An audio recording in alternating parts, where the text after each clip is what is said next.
12절 말씀까지 다 함께 합독하시겠습니다. 아이가 자라매 젖을 떼고 이삭이 젖을 떼는 날에 아브라함이 큰 잔치를 베풀었더라. 사라가 본즉 아브라함의 아들 애굽 여인 하갈의 아들이 이삭을 놀리는지라. 그가 아브라함에게 이르되 이 여종과 그 아들을 내쫓으라. 이 종의 아들은 내 아들 이삭과 함께 기업을 얻지 못하리라 하므로 아브라함이 그의 아들로 말미암아 그 일이 매우 근심이 되었더니 하나님이 아브라함에게 이르시되 내 아이나 내 여종으로 말미암아 근심하지 말고 사라가 네게 이른 말을 다 들으라. 이삭에게서 나는 자라야 내 씨라 부를 것임이니라. 아멘. 그 다음에 갈라디아서 4장 28절 말씀 다 함께 있습니다. 형제들아 너희는 이삭과 같이 약속의 자녀라. 아멘. 오늘 우리가 읽은 이 말씀을 가지고 약속의 자녀다. 따라서 할까요? 약속의 자녀. 다시 한번 약속의 자녀. 이 제목으로 하나님의 말씀을 증거할 때 하나님께서 큰 은혜를 우리에게 주시길 바랍니다. 아멘. 배부른 돼지하고 배고픈 사람하고 여러분에게 선택하라고 하면 여러분들은 무엇을 선택하시겠습니까? 배부른 돼지, 배고픈 사람.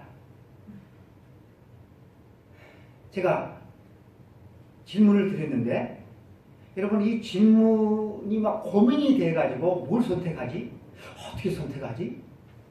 그렇게 생각하면서 이 질문에 아마 마음으로 답한 사람은 없을 거예요. 배부른 돼지를 선택한 사람은 아마 없을 거예요. 배부르냐 배고프냐 여러분 이게 중요한 게 아니고 어떤 존재냐 이것이 중요하다고 하는 그것을 알려주는 질문이죠. 여러분 돼지가 통통하게 잘 크면 우리는 그 돼지를 보고서 입맛을 가십니다. 아 참 그놈 맛있겠다. 그런데 여러분 사람을 볼 때도 야 참 맛있겠다 하는 인간들이 있어요. 저 여자와 저 남자와 즐기면 참 재밌겠다.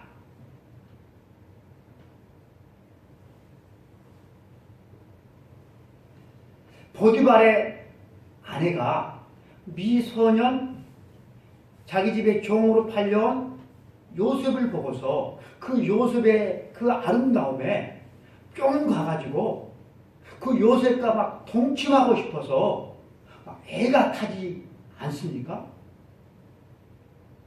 삼류 영화를 보면 그 삼류 영화에는 인간을 짐승처럼 사육하는 그런 영화가 가끔 있어요.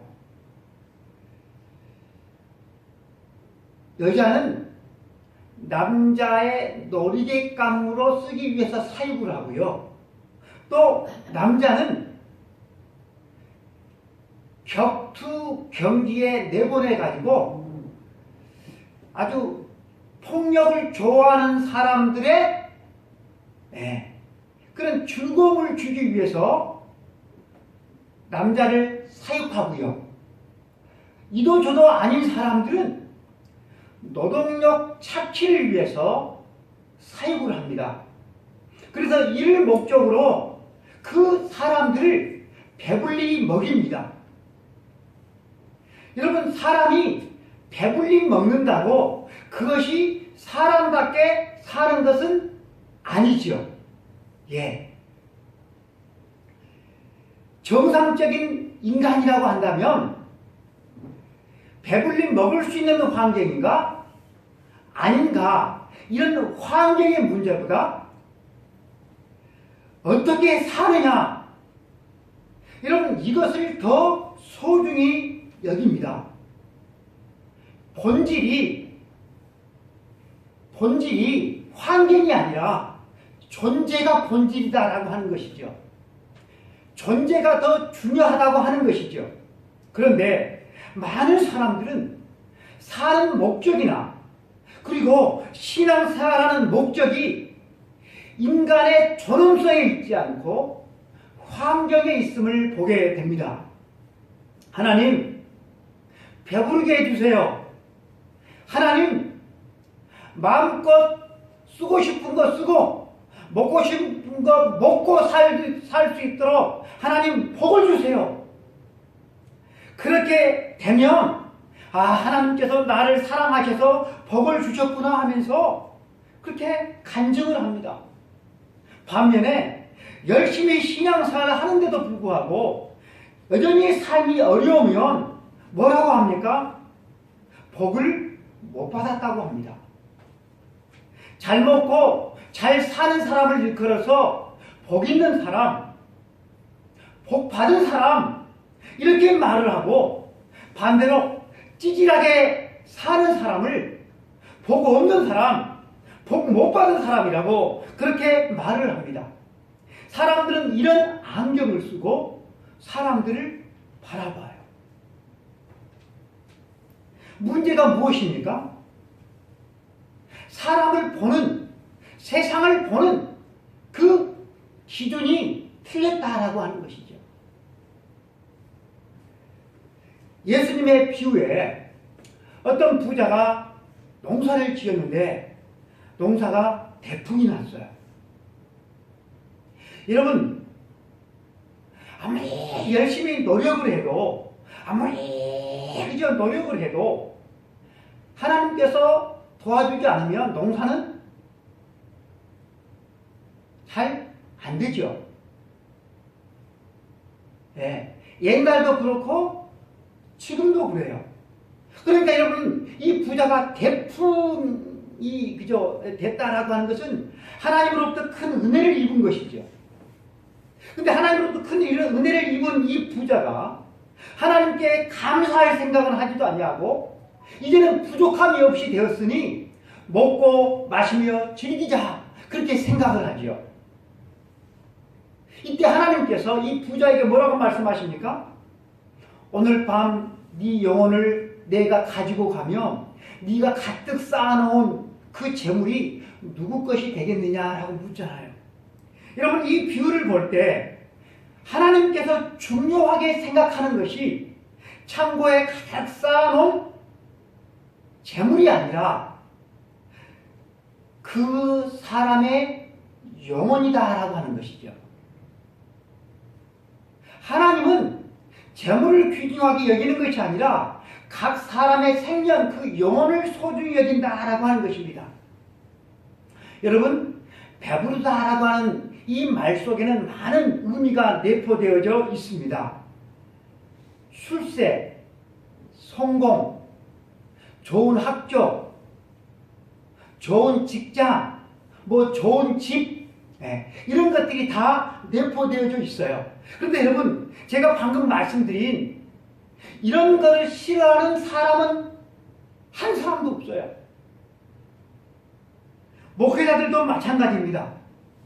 여러분, 많은 목회자들이 무엇을 위해 기도할까요?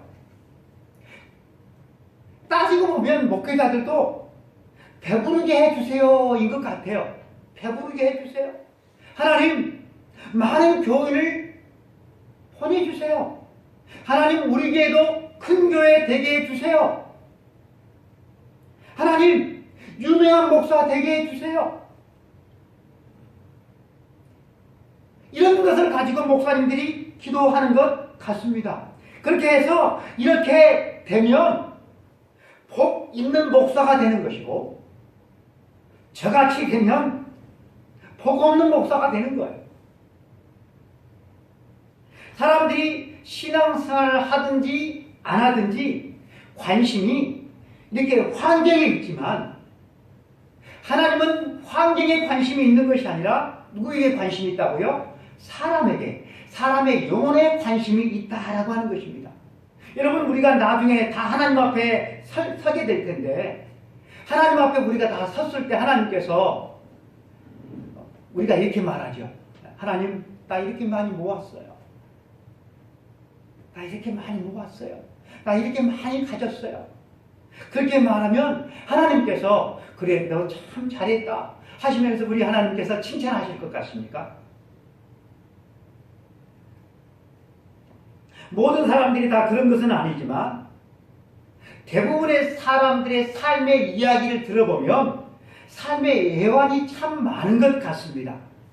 여러분, 우리의 삶의 환경이라고 하는 것은 좋았다가 나빴다가 하지요. 삶의 환경이 일정하지 아니하고 자주 변한다라고 하는 것입니다. 어떤 사람은 계속해서 배부른 쪽에 있기도 합니다. 또 어떤 사람은 태어나면서부터 계속 죽을 때까지 흙수저에 머물러 있습니다. 또 어떤 사람은 위아래로 롤러코스터를 타는 것처럼 파란만장한 삶을 살기도 합니다. 그런데 여러분, 우리 하나님은 이런 우리의 삶의 환경적인 것에 큰 관심이 없다라고 하는 것입니다. 우리 하나님은 파란만장한 인생을 살지라도 그 파란만장한 삶 속에서 어떤 사람이 되어 있는가, 하나님은 여기에 관심이 있다라고 하는 것입니다. 고생이라는 것을 모르고 승승장구하는 사람들의 삶의 이야기는 감동이 없어요. 정말 감동이 없어요.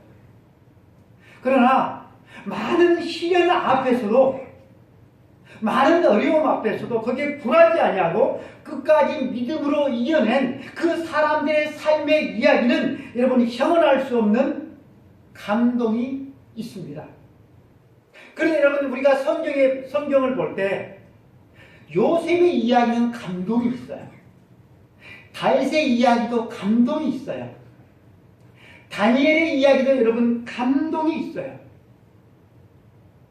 제 신학대학원 동기 모임이 있어요. 저희 교회에서도 이렇게 가끔씩 모이죠. 저희 그 신학대학원 동기들 가운데는 선교사로 갔는데 암으로 돌아가신 분이 계시고요. 40일 금식 기도를 무사히 잘 마쳤는데 회복 기간 가운데 잘못되신 분들도 계시고요. 충청도 총각인데 완도의 총각 때 교회가 없는 지역에 가서 교회를 개척해서 목회를 잘 하시다가 심장마비로 갑자기 돌아가신 분도 계시고요. 큰 교회에 부임해서 목회를 잘하고 계시는 분도 계시고요. 교회를 개척해서 든든하게 교회를 성장시켜 나가시는 분도 계시고요. 저처럼 교회를 개척해서 비실거리는 그런 동기도 있고요. 저보다 더 비틀대는 그런 동기들도 있고요. 또 선교사로 나가서 지금까지도 사역하시는 분도 계십니다. 참 다양해요. 이런 동기들이 장차 이제 우리 다 하나님 앞에 서게 될 것이잖아요. 하나님 앞에 섰을 때 너는 교회를 크게 만드는 것을 보니까 너는 참 충성했구나 하면서 우리 하나님께서 칭찬해 주시고, 너는 교회를 크게 만들지 못했으니까 너는 충성하지 못했어.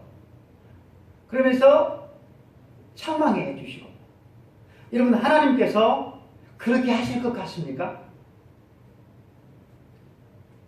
저는 하나님 앞에 기도합니다. 하나님, 배부른 목사 되게 해주세요. 하나님, 큰 교회 목사 되게 해주세요. 지금까지 그런 기도를 해본 적이 없어요. 하나님, 주님을 사랑하는 목사 되게 해주세요. 하나님, 하나님께 칭찬받고 인정받는 목사 되게 해주세요. 그것이 저의 기도 제목이에요. 여러분, 아브라함의 아들이 몇 명인지 아십니까? 아브라함의 아들이 몇 명이죠? 네, 8명입니다. 어렸을 때부터 저희들이 놀이할 때 불렀던 노래가 있죠. 믿음의 조상 아브라함은 7명의 아들이 있었는데요. 노래에서는 7명이라 하는데 7명이 아니고 여러분 8명입니다. 큰아들은 이스마엘이고요. 하갈이 낳았죠. 그 다음에 둘째 아들은 이삭, 번처가 낳았죠. 그리고 번처 사라가 죽은 뒤에 아브라함이 다시 한번 결혼을 합니다. 그래서 그두라라고 하는 여인으로부터 6명의 아들을 낳습니다. 8명의 이 아브라함의 자식들 가운데 하나님께서 아브라함의 씨다. 아브라함의 씨, 8명이 다 씨인데 하나님께서 아브라함의 씨다. 약속의 자식이다. 라고 인정해준 자식은 딱 한 사람이에요. 네, 이삭, 딱 한 사람입니다. 신약시대에 약속의 자녀, 신약시대의 약속의 자녀는 누구일까요? 우리가 갈라디아서 4장 28절 말씀을 읽었는데 갈라디아서 4장 28절에 형제들아 너희는 이삭과 같이 약속의 자녀라. 너희는 이삭과 같이 약속의 자녀라. 여기 너희가 누구죠? 너희가 갈라디아 교회 성도들이죠. 너희가. 그러면 오늘날은 이 너희는 누굴까요? 너희가 누구죠? 누구? 바로 여러분과 저잖아요. 할렐루야? 네. 이삭을 약속의 자녀라 하나님께서 말씀하셔요. 아주 특별한 존재죠.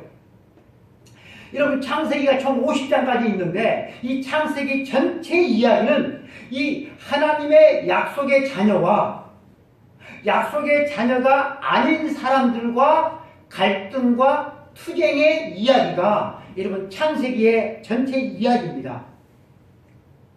하나님의 이 약속의 자녀와 하나님의 약속의 자녀가 아닌 사람들과 경쟁을 하면 여러분 누가 잘 돼야 합니까? 새집사님 누가 잘 돼야 되죠? 어려운 질문 아니죠.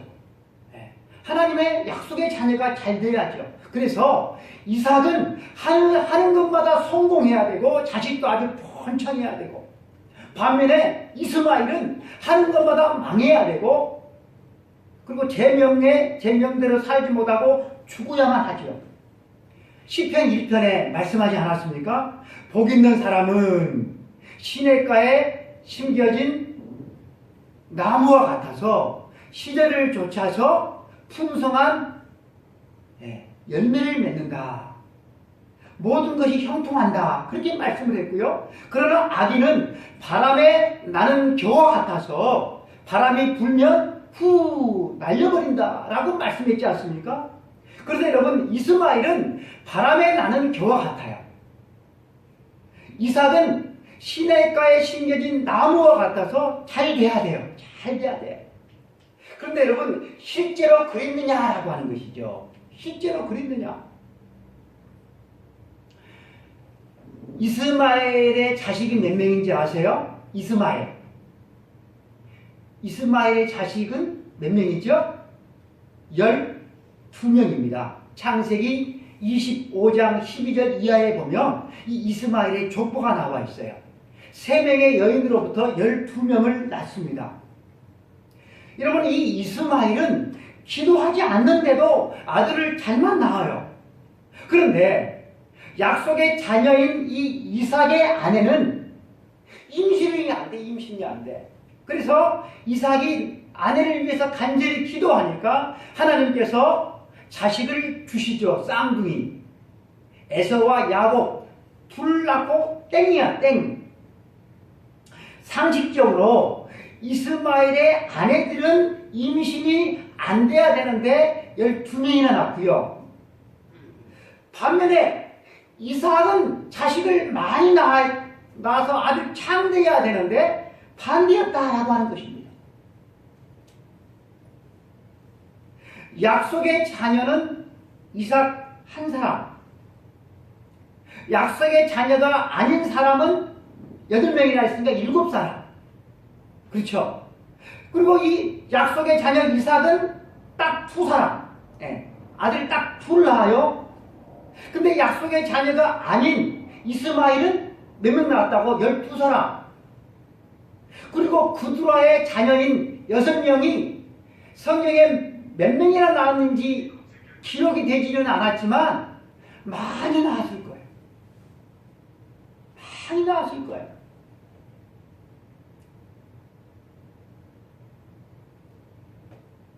여러분, 약속의 자녀에서 밀려나간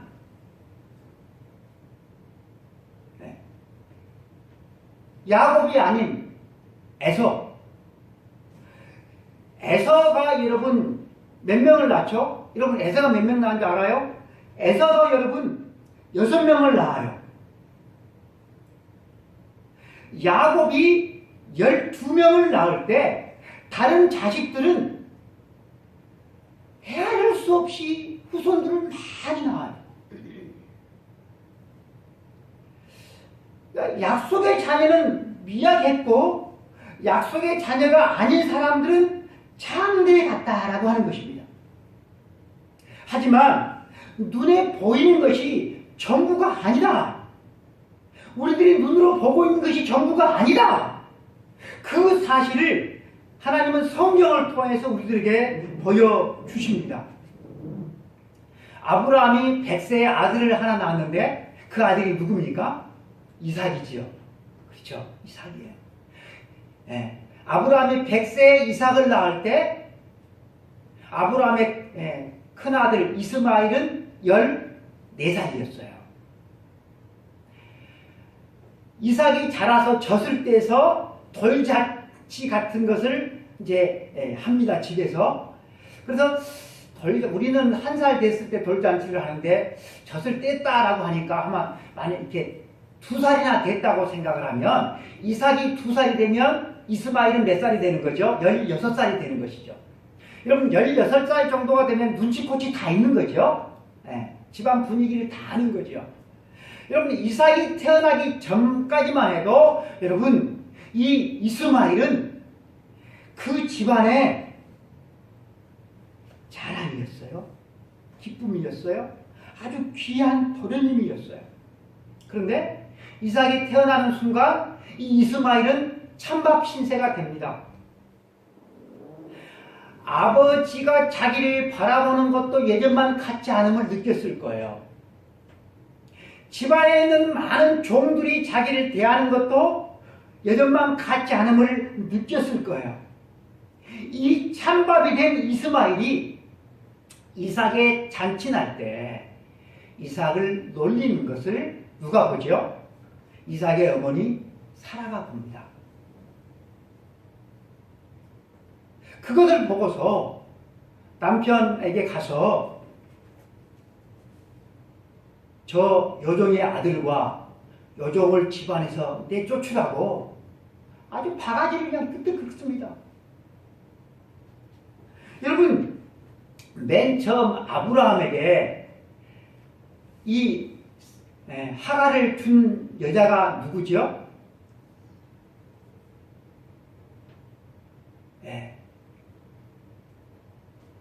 바가지를 긁는 사라잖아요. 그래서 여자 말은 믿으면 안 되는 것 같아요. 여러분 아브라함의 근심이 어디서 오는 것입니까? 이 아브라함의 근심이 두 여자와 사는 데서 근심이 오는 것이잖아요. 아내의 말을 들은 여러분, 아브라함은 밤잠을 자지 못하면서 근심을 합니다. 그래도 내 새끼인데 어떻게 쫓아내? 그래도 내 자식을 낳아준 여인인데 어떻게 쫓아내 하면서 밤잠을 이루지를 못합니다. 두 여자와 사는 데서 오는 근심. 그래서 여러분, 남자들은 한 여자하고만 사는 것에 대해서 감사해야 돼요.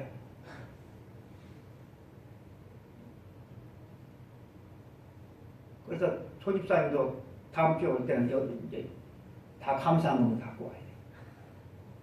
어떻게 두 여자와 함께 살아요? 그런데 이 중요한 진리를 모르는 머시매들이 많아요. 하나님은 아브라함의 가정사에 개입을 하십니다. 여러분, 이런 일들은 당시의 가정에서 흔히 일어나는 아주 소소한 일이었어요. 이 집에도 일어나고 저 집에도 일어나고. 왜냐하면 당시에는 다 일부 다처였으니까. 모든 가정에서 일어나는 일상인데 하나님은 유독 이 아브라함의 가정에 하나님이 개입을 하십니다. 왜 개입을 하시죠? 왜? 하나님의 선택한 백성이니까, 하나님의 자녀이니까 개입을 하는 거죠. 그런데 사람들은 이 하나님의 간섭이 싫어요. 부담이 된대요. 그래서 사람들은 신앙생활을 할 때 큰 교회를 선호해요. 대형 교회를 선호해요. 부담이 된다고, 간섭이 싫다고 요즘 남자나 여자들이나 결혼을 안 하려고 그래. 결혼을 안 하려고 그래. 저희 목사님들을 만나면 목사님들의 자녀들도 막 물들었더라고. 저는 우리 애들한테 빨리 결혼하라고 하는데. 그래서 성인이 되면요, 간섭이 싫으니까, 부모의 간섭이 싫으니까 원룸을 얻어서 혼자 막 나가서 살려고 그래. 그런 영향으로 저희 집 딸내미도 원룸을 얻어가고 고양이하고 살고 있잖아요. 여러분, 하나님께서 개입하시는 것이, 그것이 여러분 하나님의 사랑이고 하나님의 은혜인 줄로 믿습니다. 아멘. 제가 말씀을 이렇게 전하는데 그 설교를 듣고서 저 목사님이 나를 치네? 그렇게 생각하면 안 돼요. 말씀을 듣고 그 말씀 앞에 그저 양심에 가착이 되는 것, 찔림이 있으면 그것이 뭐라고요? 하나님의 은혜이고 하나님의 사랑인 것입니다. 여러분, 사랑의 하나님께서 이 아브라함의 가정에 처방을 내려주셔요. 여러분, 우리가 아는 하나님은 어떤 하나님이십니까? 사랑이 많은 하나님이십니다. 사랑이 많은 하나님이 이 아브라함의 가정에 개입을 하셔서 처방을 내리시면 여러분, 어떤 처방을 내리실 것 같습니까? 제가 만약에 사랑이 많은 하나님이라고 한다면 저는 이렇게 말을 할 것 같습니다. 아브라함아, 어떻게 남자가 단 2명의 여자하고 그렇게 못 사니? 너는 2명의 여자 마음도 못 풀어주냐? 가서 사라 좀 다독거려주고, 그리고 여자들이 좋아하는 거 있잖아. 명품 백이든지 옷이든지 하나 좀 장만해주고, 그리고 나중에 몰래 하나를 불러다가 다독거려주고 위로해주고, 그 찬밥 신세된 네 큰아들 이스마엘도 좀 다독거려줘. 네 마누라의 말대로 저 모자 쫓아내면 네 마음 편하겠니? 잘 좀 해봐. 제가 사랑의 하나님이라고 한다면 저는 틀림없이 이렇게 했을 것 같아요. 그런데 하나님은 제가 생각하는 것처럼 그렇게 처방을 내리지 않아요.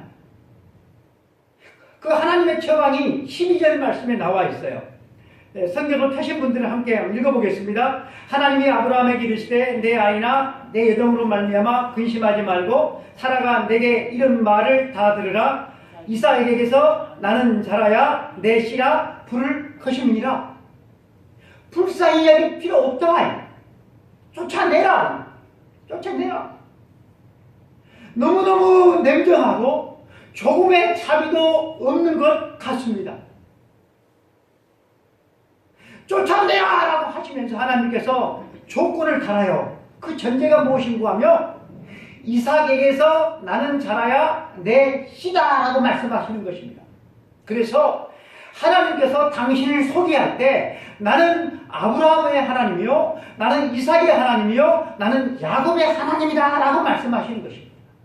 하나님이 당신을 소개할 때 나는 아브라함의 하나님이요, 나는 이스마엘의 하나님이다, 그렇게 하지 않았다라고 하는 것입니다. 여러분, 우리 하나님은 모든 사람의 하나님이신 것 같지만 아니에요. 하나님은 모든 사람의 하나님이 아니라 하나님은 특정한 사람들의 하나님이십니다. 여러분, 그 특정한 사람들이 누굽니까? 바로 약속의 자녀. 그 사람들이 바로 특정한 하나님의 사람이 되는 거예요. 갈라디아서 4장 28절은 너희도 이와 같이 약속의 자녀다. 여러분, 이 사실이 얼마나 여러분 감사할 이유가 되는 것입니까?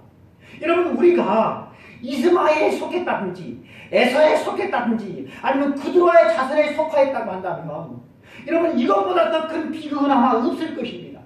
여러분, 하나님께서 우리를 이삭의 계보에 올려주셨다라고 하는 이 사실에 여러분, 우리는 감사하고 또 감사드려야만 할 것입니다. 아멘. 하나님은 사랑의 하나님이 맞습니다. 근데 하나님께서 여러분 사랑의 하나님이십니까? 너도 오고 니도 오고 다 와라. 그렇게 말씀하시는 분이 아닙니다. 하나님은 일반 은총은 다 주셔요. 모든 사람들에게 다 주셔요. 하늘의 햇빛도 다 모든 사람에게 주십니다. 모든 사람에게 비를 내려주시고 모든 사람에게 공기를 주셔서 호흡하게 하시고 모든 사람이 다 먹고 살아갈 수 있도록 해주신 이 일반 은총은 모든 지구촌 사람들에게 공평하게 하나님께서 주시는 것입니다. 그래서 약속의 자녀가 아닌 이스마엘의 후손도 잘 살게 하신 것입니다. 그러나 여러분, 하나님은 당신의 자녀를 삼으시는 것은 그렇게 하지 않는다라고 하는 것입니다. 마태복음 25장에 비유가 나와 있는데 열처녀 비유를 보면 5명의 처녀는 신랑을 맞으러 갈 때 등과 여분의 기름을 충분히 준비해서 나가요. 근데 생각보다 신랑이 늦게 왔지만 여분의 기름이 충분했기 때문에 그 신랑을 모시고 결혼잔치에 참여합니다. 그러나 나머지 다른 5명의 처녀는 여분의 기름을 준비해 가지 않아서 신랑이 더디오는 바람에 등불이 꺼져가니까 그 기름 사러 간 사이에 하필이면 신랑이 들어와 버려요.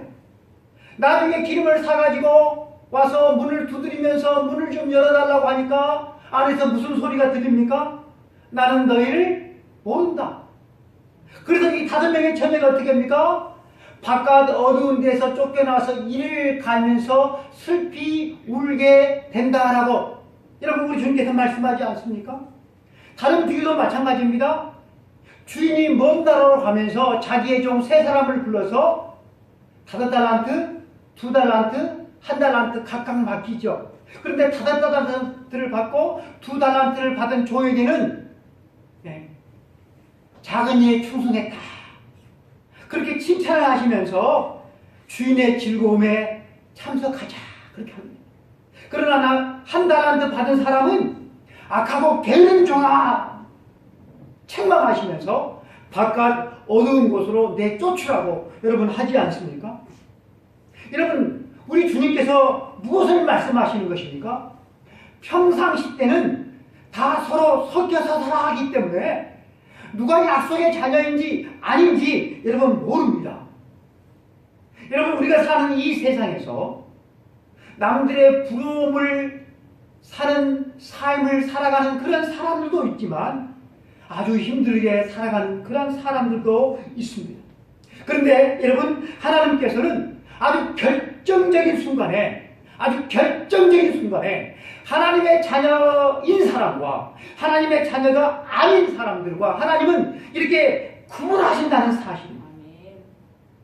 하나님은 사랑의 하나님이시기 때문에 모든 사람들을 다 포용하시는 것이 아니라 택한 소수의 사람들만 하나님께서 품에 안으신다라고 하는 것입니다. 여러분, 이 주제는 신약시대에 예수님께서 오셔서 시작된 것이 아니라 창세기부터 여러분 시작되고 있어요. 아브라함과 이삭과 야곱으로 시작된 이 하나님의 약속의 자녀의 이 계보는 요한계시록까지 심판 때까지 여러분 쭉 이어지고 있다는 사실입니다. 그렇다고 한다면 여러분, 우리가 하나님의 약속의 자녀라는 사실을 어떻게 알 수가 있겠습니까? 종교개혁자 요한 칼빈 목사님의 이야기를 빌리자면 첫 번째는 하나님의 약속의 자녀는 예배자의 삶을 살아간다는 것입니다. 장차 하나님의 약속의 자녀들이 들어갈 천국의 삶은 영원토록 뭐하는 거예요? 예배하는 삶입니다. 천국에서의 삶은 예배하는 삶입니다. 여러분, 이 예배 자리에 나온다고 누가 떡 하나 줍니까? 이 예배 자리에 나오지 않으면 피곤한 육신 집에서 편히 쉴 수도 있고 가족들과 여러분 즐거운 시간을 가질 수도 있습니다. 그런데 여러분, 이 예배 자리에 나올 수 있는 그 마음이 있다라고 하는 것은 누가? 하나님께서 그 마음을 하나님의 택한 백성에게 주셨다라고 하는 것입니다. 그러므로 사랑하는 성도 여러분, 하나님의 택한 백성은 예배의 목숨을 걸어야 된다라고 하는 것입니다. 돈을 조금 더 버는 데가 아니라 세상 즐거움을 위해서가 아니라 여러분이 예배의 목숨을 걸어야 된다는 사실. 두 번째로는 교회를 사랑하는 마음이 있는 것입니다. 여러분, 교회는 주님의 몸이죠. 주님의 몸. 그래서 여러분, 교회가 잘 되면 나도 기쁘고 교회가 힘들면 나도 힘들고 그래서 내 주머니를 털어서 헌금하는 것이고 교우들을 돌보는 것이고 이렇게 살아가는 사람들이 바로 누구라고요? 하나님의 약속의 자녀인 것입니다. 그리고 여러분, 세 번째는 하나님의 말씀을 사랑하고 듣는 것을 좋아하고 지키려고 하는 것입니다. 하나님의 말씀이 보기 싫어. 하나님의 말씀을 듣기는 듣지만 순종할 마음이 없어.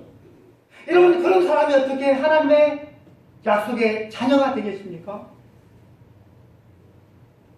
하나님의 말씀을 우리가 다 듣잖아요. 그런데 듣기는 듣는데 순종하지 않는 나 자신을 보면서 마음이 아파서 회개하는 사람.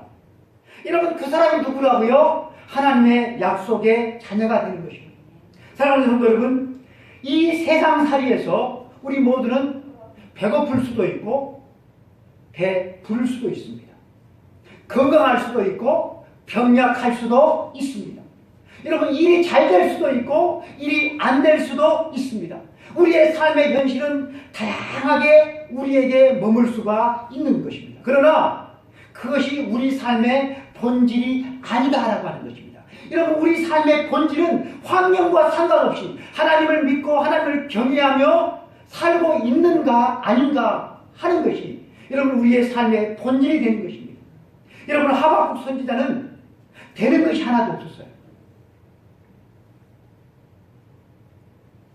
과수원을 하는데 무화과 나무에도 열매도 없고 포도나무에도 열매도 없고 농사를 짓는데 밭에도 소출이 하나도 없고 되는 것이 하나도 없어요. 그럼에도 불구하고 이 하박국 선지자는 나는 구원의 하나님을 인하여서 기뻐하고 감사하고 여호와는 나의 힘이다 라고 여러분 노래하지 않습니까? 하나님의 약속의 자녀는 소수였다고 제가 말씀을 드렸습니다. 하나님의 약속의 자녀는 소수였고 삶의 스케일도 눈꽃만큼 여러분 적었습니다. 이스마엘과 다른 자식들은 그 스케일이 말이에요. 이삭과는 비교도 되지 않을 정도로 참으로 컸습니다. 차원이 달랐습니다. 여러분, 아브라함은 약속의 자녀 이삭 한 사람만 빼놓고 다른 자식들은 다 그죠? 다 내보내요. 다 일찍 내보내요. 그래서 일찍 독립할 수밖에 없었던 다른 자식들은 넓은 지역에 퍼져서 무역업으로 아주 대성을 합니다. 크게 번창을 합니다. 그들은 메소포타미아 문명 그리고 이집트 문명, 이 문명의 혜택을 누리면서 그들은 쭉쭉빵빵 잘 나가는 사람들이 됩니다. 반면에 여러분, 약속의 자녀인 이 이삭은 가나안 땅 브엘세바 그 황약한 광야에서 지지고 볶으면서 힘든 목축업으로 연명을 해 갑니다. 오늘날로 말하면 이 이삭은 작은 구멍가게 슈퍼 사장, 작은 구멍가게 사장이고요. 나머지 자식들은 대그룹의 총수가 된 거예요. 비교도 되지를 않아요. 이렇게 여러분 이스마엘이 잘 나가니까 이삭의 장남 에서가 어디로 달라붙는지 아십니까? 어디로 달라붙는지 아세요? 이스마엘 쪽으로 달라붙어요. 이스마엘 쪽으로. 그래서 이스마엘의 사이가 됩니다. 내가 장자면 뭐해? 내가 약속의 자녀이면 뭐해? 큰아버지 이스마엘은 빈 털털이로 나갔음에도 불구하고 저렇게 쭉쭉빵빵 잘 나가는데 나는 이게 뭐야? 하면서 세상으로 이스마엘로 탁 달라붙어 버려요. 약속의 자녀인 야곱의 자식들은 숫자도 작은데 형들이 동생 요셉을 또 노예로 팔아버리잖아요. 이 요셉이 여러분 어디로 팔려갑니까? 애굽으로 팔려가죠. 여러분, 애굽은 이스마엘의 어머니 하갈의 나라예요. 약속의 자녀가 아닌 이스마엘의 어머니 하갈의 나라로 여러분 하나님의 약속의 자녀가 종으로 팔려가요. 약속의 자녀가 아닌 후손들은 막 점점 숭숭장구해 가는데 약속의 자녀들은 쪼그라 들어가는 것 같습니다. 오늘날도 그래요. 하나님의 약속의 자녀들이 세상을 살 때 세상이 좋아 보여. 그래서 세상으로 갑니다. 예수 믿어봐야 잘 되는 거 하나도 없더라. 내가 가만히 보니까 교회 안 다니는 사람들이 더 잘 되더라.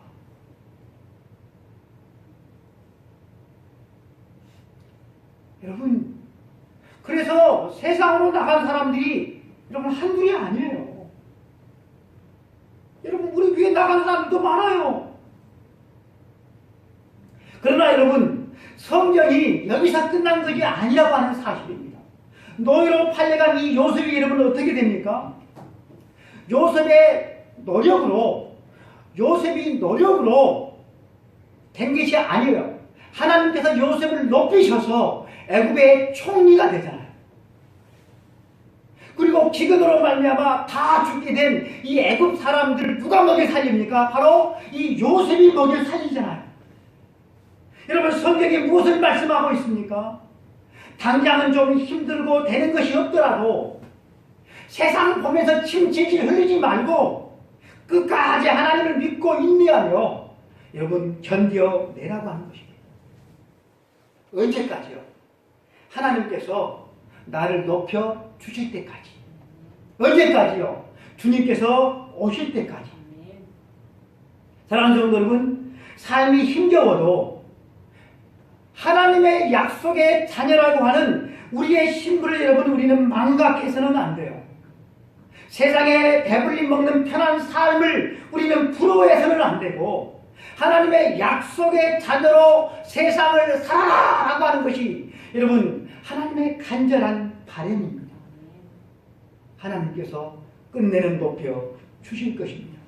여러분 약속의 자녀는 하나님의 내가 약속의 자녀라고 하는 이 믿음이 꺾어져 버리면 여러분 다 무너져 버릴 수밖에 없습니다. 집사 안 무너질까요? 장로라고 안 무너질까요? 목사들도 많이 무너지는데요. 저는 목사님들이요 자살한 사람 2사람이나 봤어요.